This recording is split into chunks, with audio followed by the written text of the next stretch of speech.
Alwal Loyola అకాడమీలో స్వర్ణోత్సవాలు నిర్వహిస్తున్నట్లు academy vice chairman father Amar తెలిపారు. సీఎం రేవంత్ రెడ్డి చేతుల మీదుగా డిసెంబర్ 20న స్వర్ణోత్సవ కార్యక్రమాలు నిర్వహిస్తున్నామన్నారు.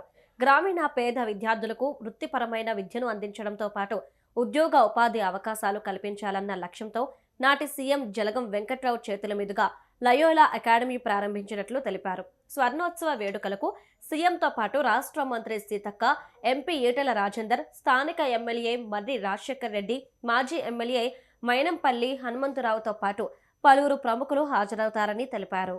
మా పూర్వ విద్యార్థులు వాళ్ళ యొక్క ప్రేరణ స్ఫూర్తితో అప్పటి ముఖ్యమంత్రి జలగం వెంకటరావు గారి యొక్క ఆహ్వానం మేరకు లోయలా అకాడమీ సొసైటీ ఇక్కడ సాంకేతిక విద్యను డిగ్రీ రూపంలో మన తెలంగాణ ప్రజలకు అందించడానికి మరీ ముఖ్యంగా గ్రామీణ ప్రాంత యువతకు చేయూతనివ్వడానికి, వారికి ఉద్యోగ భరోసానివ్వడానికి ఈ యొక్క వ్యవస్థ, ఈ యొక్క కాలేజీ ఏర్పాటు చేయబడింది.